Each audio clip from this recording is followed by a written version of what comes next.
Well, hi everyone, and welcome to another fun-filled edition of Adam's Music Box, where today we celebrate the debut of what is frequently called the first rock supergroup of all time. Many more came after that. And this was Blind Faith. They came and they went, but for a group that came and went so quickly, their legacy has been very enduring. And that's probably because of the superstars in the band.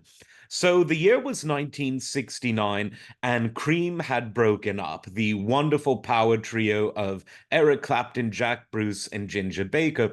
And at the same time, the first iteration of Traffic broke up. They were to get back together, minus Dave Mason, a year later. But of course, they didn't know that. The time machine had not yet been invented, nor had the Wayback Machine for that matter.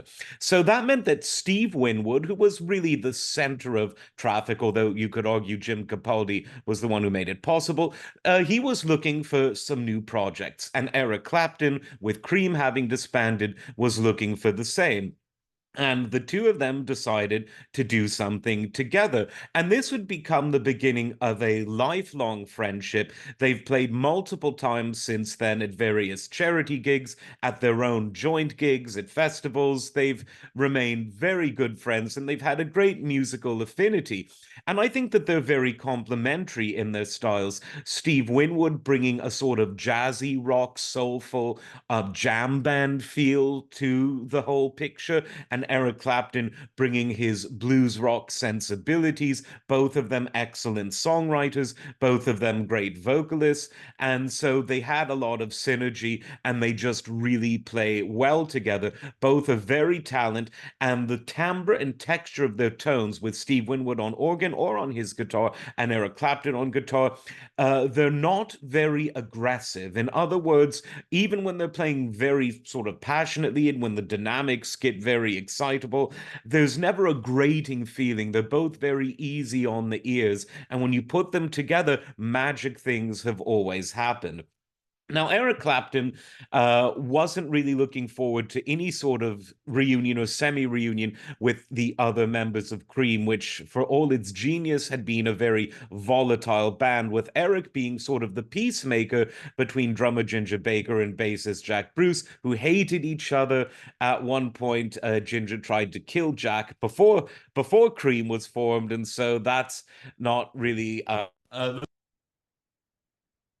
and if you will. And I don't know if my microphone is still on, but I do believe it is. If not, well, you'll just have to read my lips. No new supergroups or taxes. Maybe a bit of both, though. Ginger, though, some will say he sort of invited himself into the band. He was that sort of personality, but that gave it some semblance of Cream because, in many ways, the sound of a band is defined by a drummer. And Ginger Baker had a very good sonic oral approach to the drums, as I've said before, very much influenced by classical African percussion, and cymbals, being a West Asian invention, were less prominent in Ginger's drumming than in the average Western style jazz, blues, or rock drummer.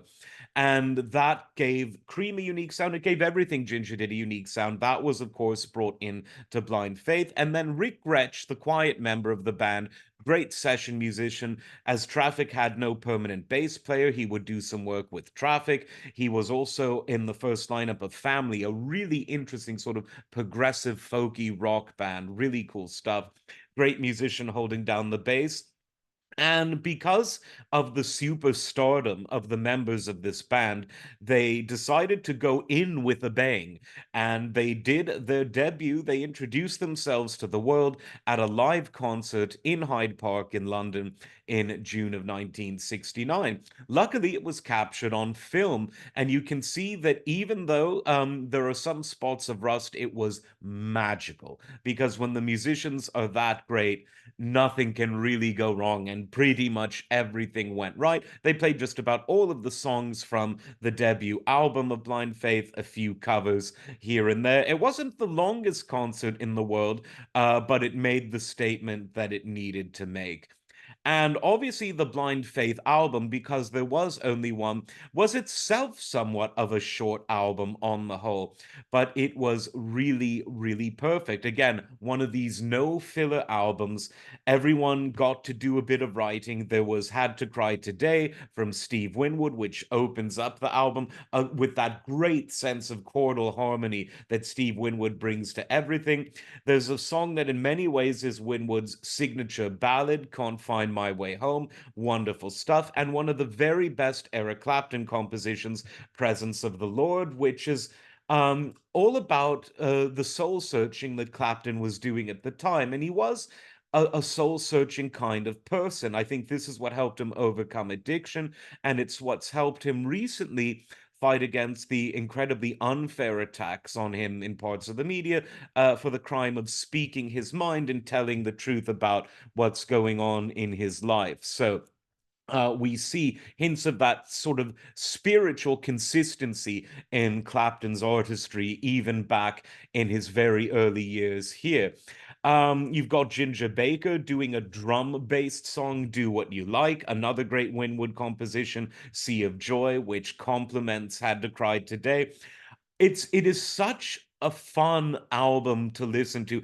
It's one of those albums that, because it doesn't insist upon a particular genre, it's just in the rock context, but driven by an equal 50-50 combination of great songwriting and great playing.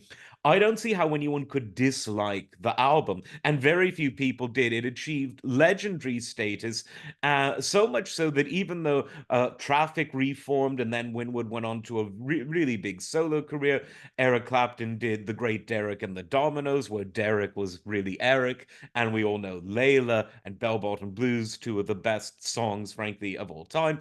Then an epic solo career after that. But people were always asking, when is Blind Faith getting back together? Well, it kind of did, because Clapton and Winwood have performed together a lot. But there was never a true Blind Faith reunion with Rick Gretsch and Ginger Baker in the picture. Rick died relatively young in 1990. Ginger passed a few years ago.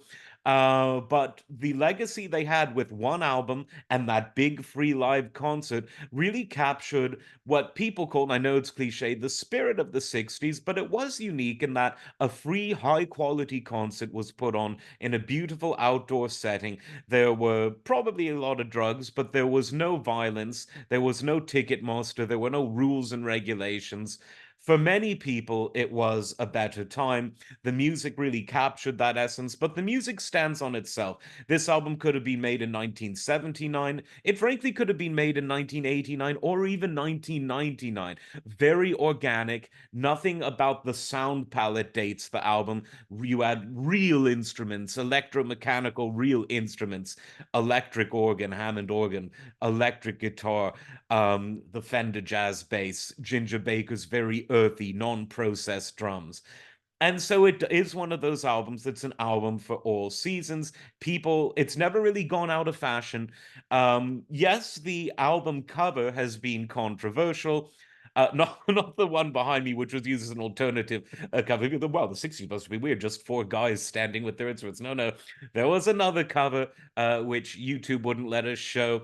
You can look that up, but the music is really what this album is about, and that's why it remains so very beloved. So happy anniversary to that concert, and to anyone who was there, feel free to comment and tell us about your experience. Like, subscribe, and we will see you next time.